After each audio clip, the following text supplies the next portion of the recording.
Oh no, boys and girls. I think I'm alive. I shouldn't be. Barely alive. I am sleep deprived. I don't know what the hell is going on with my sleep schedule, but it's not good. Anyway, probably on about maybe 2.5 hours of sleep last night. So yesterday, what did we have? Tonight we have Saturday Night at the Atheist at 9 p.m. Central Standard Time. I don't know if it's Central Standard Time. Anyway, it's 9 p.m. where we are in Minnesota. There will be a plea to Smokey the Saint to put Walker in the trash bin with the rest of us trash clowns. He is really increasingly upset over this, and we're hoping that Smokey will stop by and call him a trash clown. So, Smokey, if you're out there, please help Walker. Okay? Anyway, what do we got going? So, yesterday, and I think I'm going to have to share a screen. No, let me share more than that. We'll share a tab.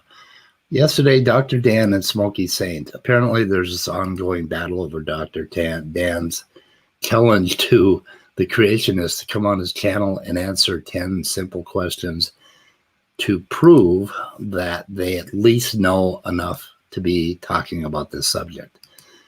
And somehow that was seen as, I think, the most telling thing here, and I hope I'm sharing this properly, is, let's see, groundwork. Oh, yeah, right here. We'll jump ahead a little bit. And I guess maybe for us, it's not even so much, like for me, I wouldn't care, because I think I've said this before. I don't care. I mean, I'll come on and take it. It's not a big deal. But I wanted, like, for the sake of the brothers and sisters, I kind of wanted some clarification to know where it's at. But you've known, I said this many times, I don't care. I'll come on and take it. Right, right. Again, for me, it's just even an opportunity to learn and familiarize with some of my stuff. Like, you know, there's things inside the gaps of some of the discoveries and philosophies that, you know, I think, you know. So the point there is the brothers and sisters part. Smokey's entire battle seems to be that we are attacking the brothers and sisters. We are attacking the faith. That somehow we atheists are we're reprobates and we're attacking Christianity with our science. Yes, I have insomnia and busy. And also suffering from COVID. Scott Duke is asking why I've been up all night. And my schedule used to be okay, but then these guys kept pushing me later and later hangouts, and somehow everything went to hell. Anyway, Smokey's thing is that we're attacking the brotherhood, and we're starting to call them the brotherhood. They call each other brothers. They have this tight-knit community. No matter what they do or what their actual beliefs are on abiogenesis and evolution, they defend each other. And if you attack them, you end up on the Smokey list, as he puts it. And I think that's what this is all about. He thought Dr. Dan was being unfair in having them come and answer 10 questions about, you know, basic biology and genetics. That's where all this started. We had some. Well, I guess not how I represented it. Then that's what I should have said, because that's basically where I'm at. Well, that's not. Oh, hang on a second. Before we get into that, so after this, there was a hangout on David P. Neff's channel, and Nicholas, Proclaimer of the Messiah, or whatever his name is, was on there, and I stopped in for just a few minutes. I had it wrong. I had the wrong time. It was apparently it was not a Central Time, and that was my fault. That wasn't David's fault, so I didn't end up being there for the hangout. Then David was supposed to go on to Standing for Truth channel at 11:30 to, I think I heard debate Standing for Truth, but he ended up in this virtual gangbang where I think there were eight theists and David, you know, and he was the only one there defending things. So those things are all in my description. All the videos are linked, and I think those are the important things. But getting back to this Smokey Saint, Dr. Dan. Not how I took it, just so you know, because I was taking, because, and again, it was presented, well, this is something I teach in my class. Well, okay, well, my goodness, if it's good enough for a classroom, why should I not listen to it? You know, maybe I wasn't clear that it was just, this is a slide I use. Right. what I meant by Yeah, that. I think maybe it needed a little bit of extra dismissal for what it actually was, or at least just a little clarification of what it actually was, of what was kind of being, presented. Because when I asked the question to our PhD, Dr. Fazrana, that we had for our interview specifically along those lines, I said, is there really any validity to this as being a probable solution? Are there any extenuating factors that maybe aren't considered with this? And he said, yes, of course. There's entire scenarios.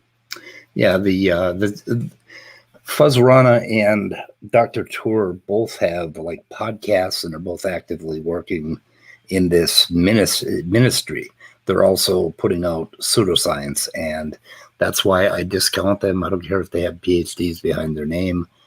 To me, they have sold out to this greater philosophical argument that involves religion. And they found of course, they, have doubts about abiogenesis. I'm sorry. Absolutely. Just one. I mean, just to give a quick anecdote of how it is, like the way that we're kind of digesting the whole abiogenesis consideration is that all the experiments that they're doing to try and manifest this prebiotic chemistry are extremely contrived. And there is, I guess you would. Now, this is the Anthony Maurice constant complaint that we contrive the experiments. And I like the way Dr. Dan answered this. I think we should listen to this. And this has been my concern too. I talked about microstates and how the only way to figure out abiogenesis is to do very, very carefully controlled, contrived, repeatable experiments on each little part. But Dr. Dan does a better job than I have explaining it. Call it a debate amongst scientists, between what I would call definitely probably consensus and outliers, but still the debate exists, between people that are kind of saying, hey, this doesn't fit inside a primordial earth framework at all, what we're doing. This is a contrived set of experiments that don't really make sense on prebiotic conditions. Are we actually proving naturalistic? Oh, we got Otangelo here. Okay, this is just the bullshit. This is why you're not science, okay? You're positing an intelligent designer. You're positing magical intervention. And I don't know why you guys just don't call it magic. You don't like that word for some reason. But you are proposing that magic happens somewhere. You won't tell us where. You won't tell us how. You won't tell us when.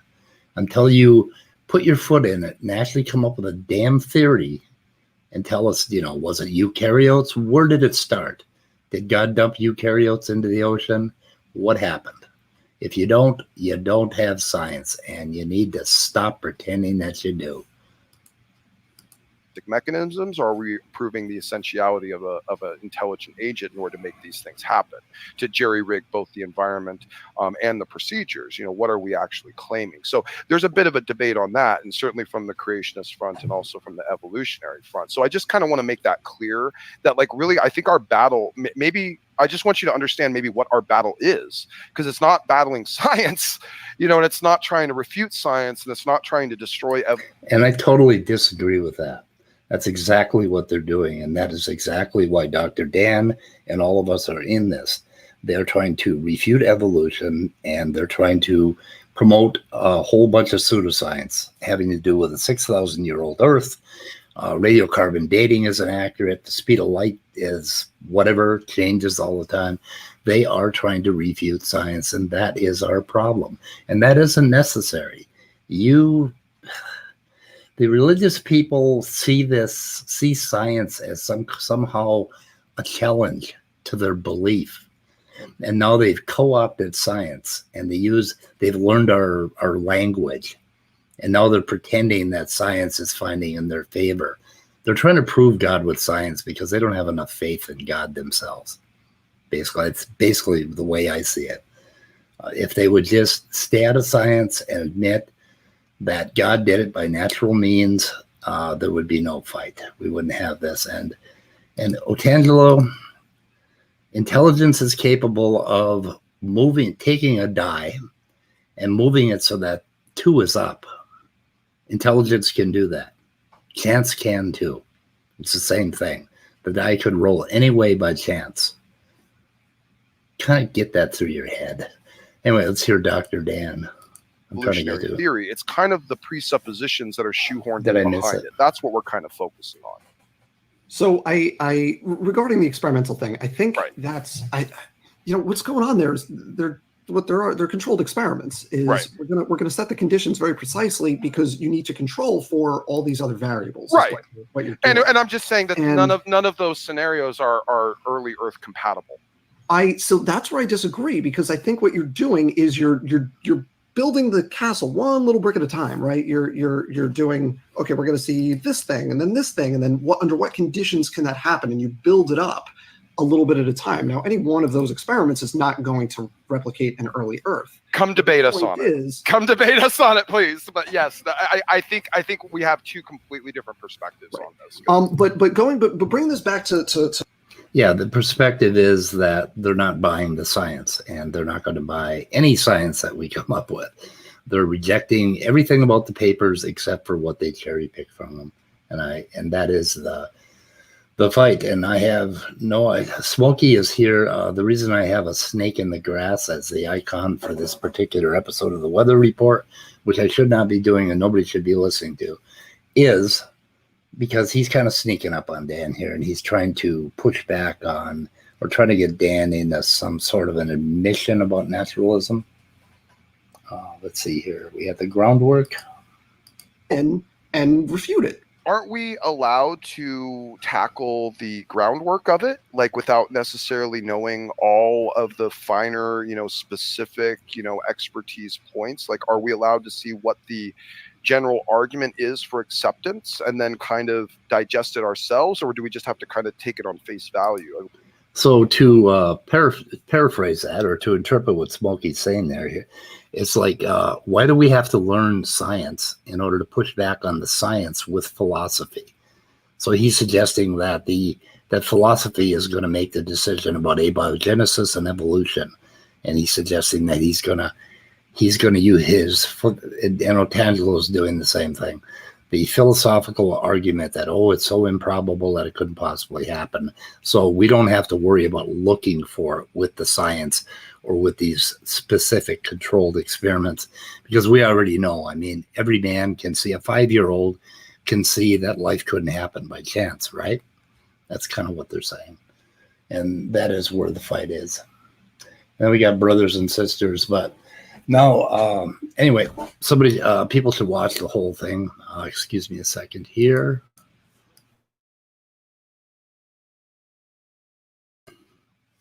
Okay, so then he manages to mention me.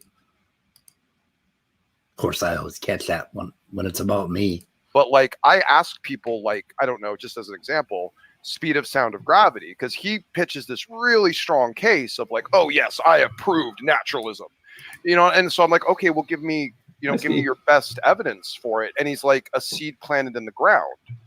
And I don't,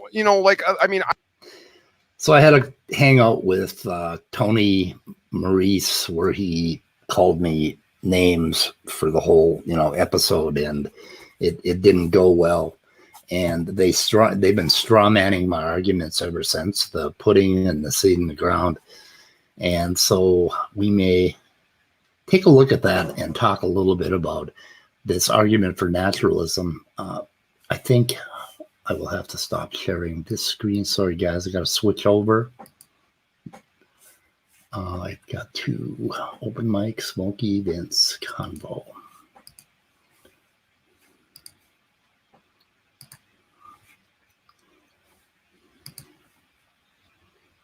Let's look at what I was doing exactly. Let's see. The origin of life. Viable, substantive argument for the origin of life. And here is my evidence to support that. See, this is kind of what I was expecting to see. But kind of what I've seen is more of just blanket denial of any of this side of the camp's evidence, and then kind of saying, well, I don't know, but naturalism, I'm sure someday will explain it. I have faith in that. So what Smokey wanted to see from this conversation is for me to present all of the 10,000 papers that we've looked at since 2010 and summarize them for him. Tell him, what all the theories are, what kind of evidence we have. Kind of ridiculous when you think about it. But anyway, we got into this naturalism discussion. That's kind of the way or at least I'm seeing it here. Yes, exactly. I have faith in that. Okay, but hang on, man. Let's back the hell up here a little. Why is a naturalist saying he has faith funny, but when they have faith, it's not funny? It's brother, shalom, whatever bullshit. I have faith. I have faith in naturalism. Here's why. For a minute, you were talking about evidence for naturalism. Please. If I put a seed in the ground and that seed sprouts a broccoli plant and I end up with broccoli on my table, and if I look at all the things that are going on to create that broccoli, it is very complex. It is unbelievably complex. Nowhere in this process do I see intelligent design. Where did you get the seed from in the first place? Yeah. Where did this? And this is where it all went to hell. It wasn't the point. Okay, they asked me for an argument. Now, Smokey said I said I could prove naturalism. No, in mathematics you do proof. In philosophy, you come up with inductive arguments. You justify. So I can justify naturalism, and I would actually, if I were set out to justify naturalism, I would start prior to this seed conversation, and I would start with what it is we all know, that all human beings know. We have proper basic beliefs. We drink water every day. We eat. We know how to navigate objects. We live in a 3D plus time dimensions. We know things, and these are proper basic beliefs. I know that there are other minds out there, other people. And that's sort of the local idea of reality, and I call that R1 or reality 1. Around that, we have science, which is R2 or reality 2, where we extend what we naturally know, our proper basic beliefs, and we use science to create things like our cell phones and our computers. And this is a progressive argument, but they never let me get there. But anyway, I was talking about the naturalism that is involved in the science of embryogenesis, where we have a seed and it turns into a plant. We know that there is no intelligent intervention. Everybody accepts that. Even the creationists accept that God, well, except for maybe John Maddox's been analyzing some of his stuff lately, and I think he actually thinks that there's something supernatural going on in genetics, in embryogenesis. But anyway, I digress. Most creationists, most people that deny evolution will accept that this is all natural chemistry, that these are chemicals bumping into each other. And that's where I was starting. And what you have to do is you have to start at a point with your argument, and that would be T0 or time zero. And that would be where you have the seed. It does not matter where the seed came from. God could have created the seed last Thursday. The seed could have arrived from another planet last Thursday. It doesn't matter where the fucking seed came from. And everything went to hell after that. And then The seed comes from. No, you have to put a bracket. We have to bracket that for a minute. I'm just No. talking. Okay, bracketing is kind of a common thing in philosophy, where you agree or you bracket out parts of the argument so that you don't end up in circles and end up arguing things that you aren't ready to argue, and it's called bracketing. Because you have no argument for abiogenesis other than just to mock ours. That's it. Can you just stop fucking interrupting me for a few minutes? You don't have an argument, let him Steve. talk. Let him talk. Yeah. Let him talk. Okay, when I put the seed in the ground and it creates a broccoli plant, that is evidence for naturalism. That happened. You do agree that happened completely with naturalistic chemistry, molecules bumping into each other, right? No. Where'd you get the seed from? The information to begin No, with? we're not talking about history. We're talking about what we can observe right now. You guys love that. You got to stuff. start now, because you got to explain where the seed came Okay, from. you're not going to answer my question. Is there intelligent design to create a broccoli plant from a seed? Once life is there, yeah, it can grow and turn into a broccoli plant. Intervention. I shouldn't have said design. Is there Okay, well, what I'm getting at is that where did the first cell come from to begin with? Speed, you're not answering anything. You're evading. You're not answering my question. Yes, the broccoli would grow. Yes, the broccoli will start its process of growth. Okay, so Tony accepts naturalism. He rage quits like within about 2 minutes. I can't remember exactly where that is. So he does accept naturalism. But this is the same thing as them not having you in to have a conversation about evolution, and you end up defending abiogenesis. They constantly push abiogenesis. They want to know. They want to rush back to the thing where they think they have their big gotcha.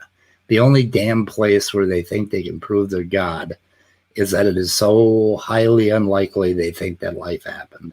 Anyway, we end up in the abio discussion, but so I think it just devolves after that, and I'm not sure where Tony rage quits, but it doesn't matter. Anyway, that's kind of what I wanted to say. I could go further with my defense of strict naturalism, but I think I'll save that for another video. So we're going to be doing Saturday Night at the Atheist tonight. And here's Smokey Snake talking again, strawmanning me, saying that I tried to prove naturalism. No, I don't have a proof for naturalism, just like you don't have a goddamn proof for God. And there were some other parts where it was obvious with Smokey's conversation with Dr. Dan that he was trying to force him into a philosophical discussion, and that wasn't what Dr. Dan wanted to talk about. But it keeps going around and around. They get in their little hangouts, and that's all they can talk about is Dr. Tour and abiogenesis and how unlikely it all is, because they're worried. I think they're scared shitless that we're going to pull this abiogenesis thing off and come up with and basically that, and I guess the other little God of the Gaps thing they have is consciousness. Someday I'll do some videos on that too. Anyway, God, are people listening to this? What the hell is wrong with you people? I told you that I haven't had any sleep. Nobody should listen to this. Anyway, what did they say I did, Smokey? What did I say I did? Proved evolution? Proved naturalism? No. Mathematics has proofs. Philosophy doesn't have proofs. Go learn some fucking philosophy, Smokey Snake. God. Okay. I think I pretty much covered everything I wanted to say this morning, and Saturday Night at the Atheist, hopefully I will get some sleep today and be able to make some sense. Someday I'm going to do a whole R1, R2, Metaphysics 1 naturalism discussion. I don't know if anybody will care about that, but I do have a way that I derive my own naturalism and I justify it. And you do not have to prove what you believe in. You just have to justify it. Now, I'm a hard atheist because I think I can justify the non-existence of gods. I'm a strict naturalist because I can justify naturalism all the way down. And you do not have to prove it, Smokey, lack of philosophical talent saint. Smokey didn't even understand bracketing, I don't think. Anyway, goodbye, guys. I'm going to go try to straighten my head out. See you later.